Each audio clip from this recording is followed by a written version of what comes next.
You've heard a lot about drinking 3 cups of coffee a day being good for your health, right?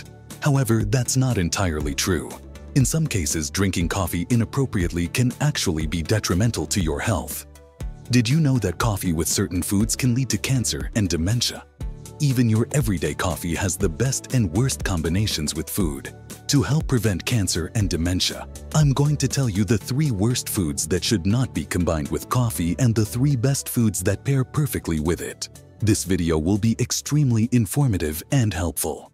So, if you want to become a master of your health, click like, and let's get started.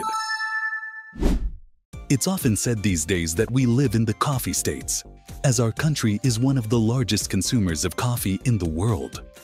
The passion for coffee here is truly remarkable. The coffee we drink 2 to 3 times a day is not only useful for preventing diabetes and dementia, but also for fighting cancer and cardiovascular disease. In addition, the stimulating effect of caffeine adds vigor and energy to our daily life. The pleasant and rich flavor of coffee increases dopamine production, improving mood and even helping to cope with depression. But as we said, coffee, so beneficial on its own, can be harmful when combined with certain foods. So let's take a look at the 3 worst combinations with coffee for cancer and dementia prevention, and the 3 best combinations to help extend our lives healthier. Number 1. The first worst choice for combining with coffee is suddenly sweet coffee drinks such as vanilla lattes. Many of you probably drink one of these sweet coffee drinks after a meal, right? If you look at their composition, you will find huge amounts of sugar, dry cream, and other synthetic additives in addition to coffee. Leaving aside the freshness of the coffee granules, the biggest evil is the excessive amount of sugar. You already know that sugar is bad for your health. But why are sugary coffee drinks particularly unhealthy? First of all, because you drink them after a meal. Imagine that. You've already saturated yourself with carbohydrates and sugar from a meal, raising your blood sugar levels. And then you add a sugary coffee drink. That's right. It causes insulin resistance and leaves excess sugar in your bloodstream. This excess sugar acts as glycotoxins, causing inflammation of blood vessels, which can lead to cancer. If it enters the liver, it causes fatty liver disease, and if it enters the brain, it can shrink the hippocampus, which is responsible for memory, reduce brain size, and lead to dementia.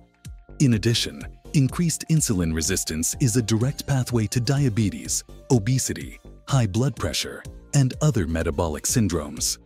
And that's not all. The dry cream that gives coffee its rich flavor is also a big problem because the fat in it is easily converted into visceral fat in your body, making the habit of drinking sugary coffee drinks after meals terrible for your waistline and cholesterol levels. So what kind of coffee should you drink? The answer is a filtered or brewed Americano or espresso, made from freshly ground beans with no added sugar. By choosing such coffee, you avoid the sugar and calories that are a drawback of sweet coffee drinks, keeping only the benefits of coffee. Drinking 2 to 3 cups of good coffee a day is really good for your health. And for those who sometimes add syrup to their coffee, remember that liquid fructose syrup or corn syrup, which is often called syrup, is even worse for your health than sugar, so it should be avoided. So what should be added to or eaten with coffee? It has to do with one of the top 3 spices in the world, cinnamon.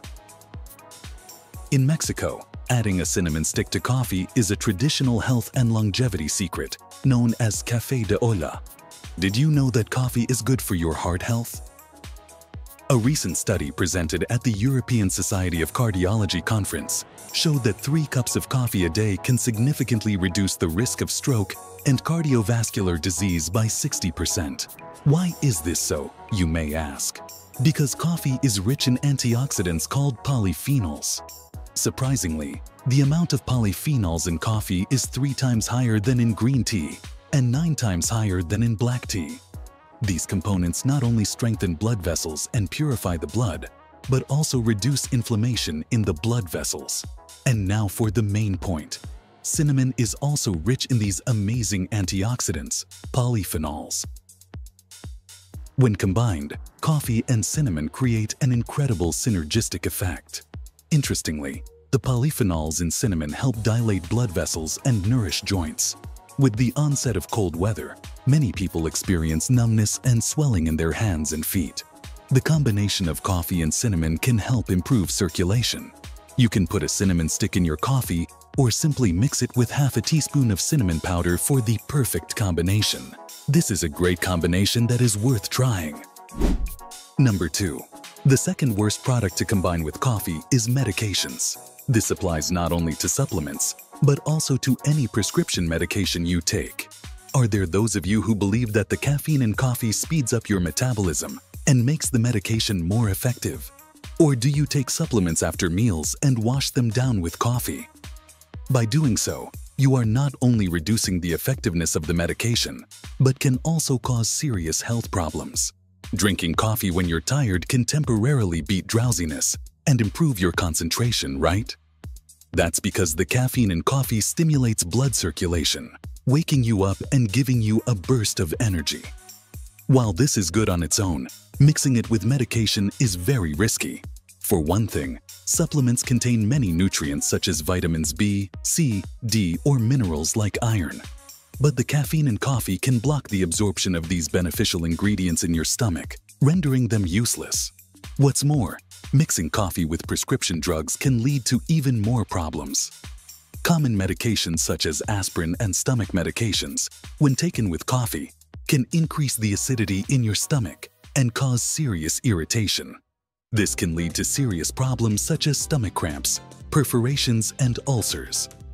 Cold and cough medicines, which already have stimulating effects, when added to the stimulating effects of caffeine, can cause rapid heartbeat and blood pressure spikes, which can lead to emergencies such as arrhythmias and cerebral hemorrhage.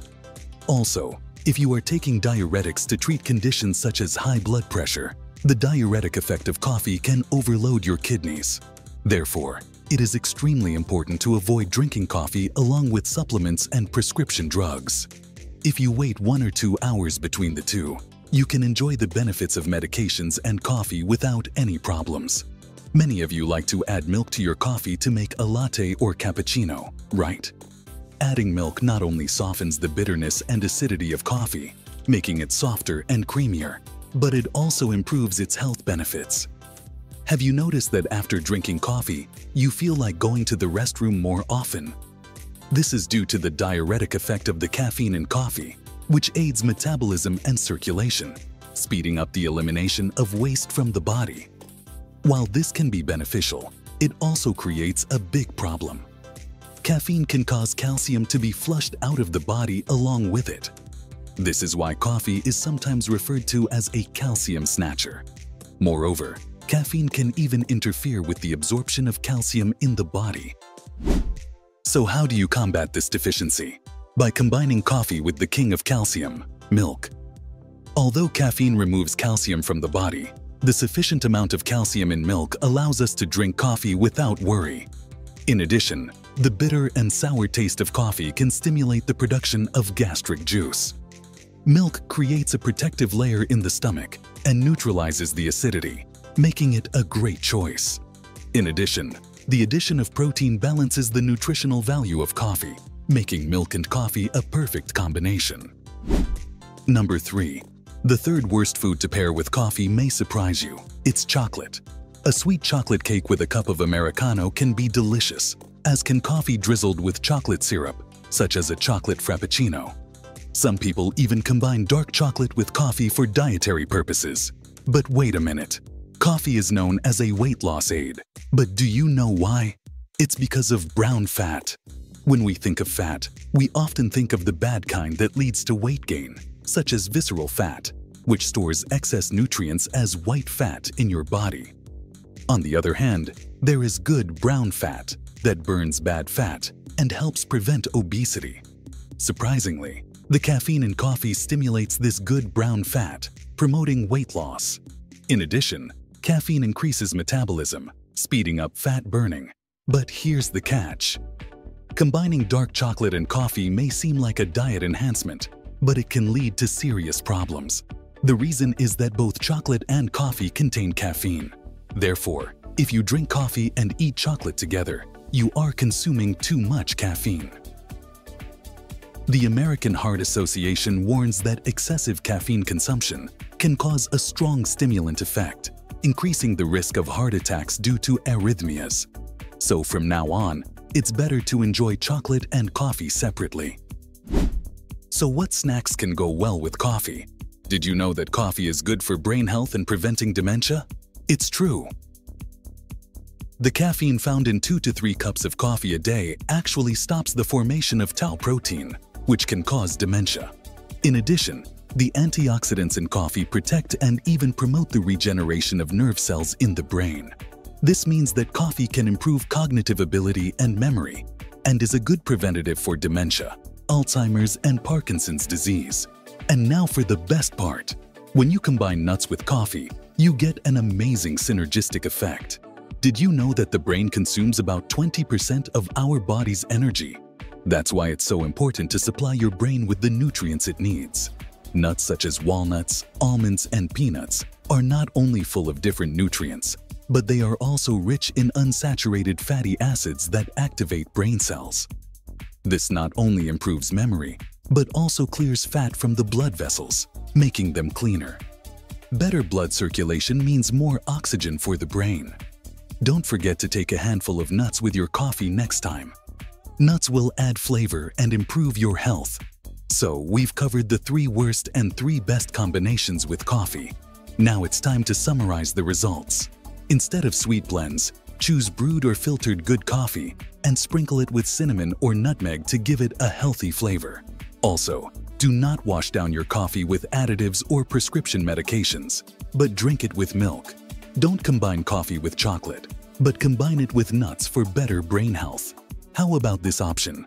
If you have any questions, ask them in the comments. More information on this topic can be found at the links in the description below this video and on our channel. Subscribe and hit the bell for all notifications. Please like and share this video with your friends. Thanks to our sponsors for their support. I eagerly await your comments and encourage you to watch these useful videos.